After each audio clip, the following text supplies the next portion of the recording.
zangu, wakati tunachukua uamuzi wa kufanya ukarabati mkubwa wa kiwanja hiki, kulikuwa kuna maneno mengi ya hapa na pale, na mimi kama kawaida yangu nikishasema kwamba jambo lina dhamira njema huwa sisiti. Miaka michache iliyopita, uwanja wa New Amani Complex haukuwa kivutio.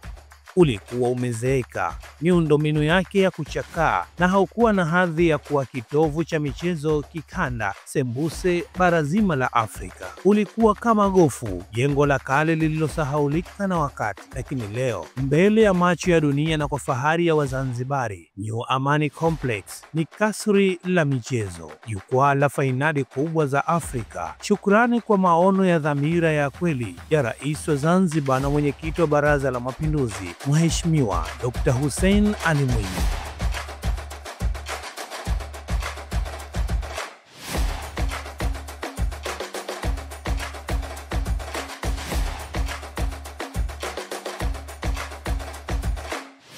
Ukarabati wa uwanja wa New Amani Complex si tu kazi ya ujenzi, bali ni simboli ya dira mpya ya maendeleo, utalii na michezo. Uwanja huu sasa una hadhi ya kimataifa, viti vya kisasa, taa zenye viwango vya FIFA, sehemu za mazoezi za kisasa, vyumba vya kubadilisha nguo vyenye vifaa vya kisasa, na hata mfumo wa ulinzi na usalama unaotegemea teknolojia. Ni dhahiri kuwa uamuzi wa Rais Mwinyi haukuwa wa bahati mbaya. Aliona mbele. Aliamua kuwekeza katika kitu ambacho sio tu kinajenga afya na vipaji vya vijana, bali pia kinavutia dunia kuja Zanzibar. New Amani Complex sasa ni sehemu ya historia mpya ya michezo barani Afrika. Kwa mara ya kwanza, uwanja huu utatumika kwa fainali kubwa za mashindano ya Afrika, tukio ambalo linaweka Zanzibar kwenye ramani ya mataifa inayoheshimika katika nyanja za michezo. Wageni kutoka mataifa mbalimbali, wanahabari, viongozi wa vyama vya soka na mashabiki watamiminika Zanzibar, wakishuhudia sio tu mechi, bali pia uzuri wa Zanzibar na ukarimu wa watu wake.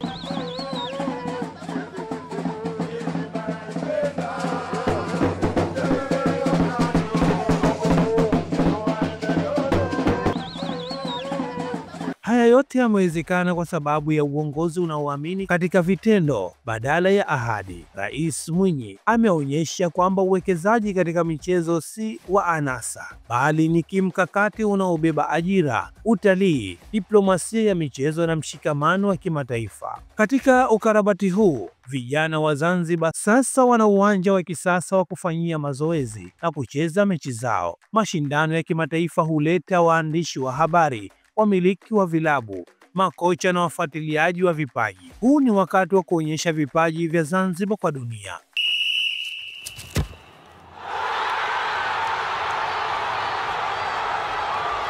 Lakini pia biashara ndogo ndogo zimepata neema, kuanzia wauzaji wa vyakula, wauzaji wa vinywaji, hadi wenye hoteli na maduka.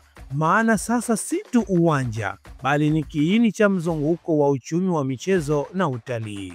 Through pass, right through the center, skips past one, into the box area, could this be the moment? Oh my goodness, Paul Portier! And the strike is on! Simba could be the exclamation point. Opportunity coming, a chance, shot in! Aras Bakane! Waiting for the very death to stamp home what surely will... Rais Mwinyi ameandika historia ya kurudisha heshima ya New Amani Complex, lakini pia kuamsha ari ya michezo visiwani. Ameonyesha kuwa uongozi bora ni ule unaowekeza kwenye watu, vipaji na miundombinu ya muda mrefu. New Amani Complex leo ni taswira mpya ya Zanzibar mpya, inayoamini katika ubora, inayojituma na inayotazama mbali. Ni sehemu ya urithi mpya wa maendeleo uliowekwa chini ya uongozi wa Dr. Mwinyi. Kile kilichokuwa gofu sasa ni kasri la michezo. Uwanja wa New Amani Complex umebadilishwa kutoka kivuli cha historia kuwa taa ang'avu ya matumaini. Fainali kubwa barani Afrika zinaonyeshwa moja kwa moja kutokea Zanzibar, jambo ambalo miaka michache ilionekana kuwa ni ndoto.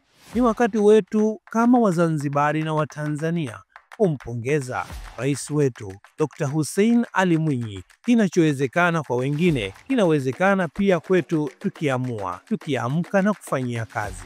Niliyekuandalia na kukusomea ni mimi Hamis Juma Omar.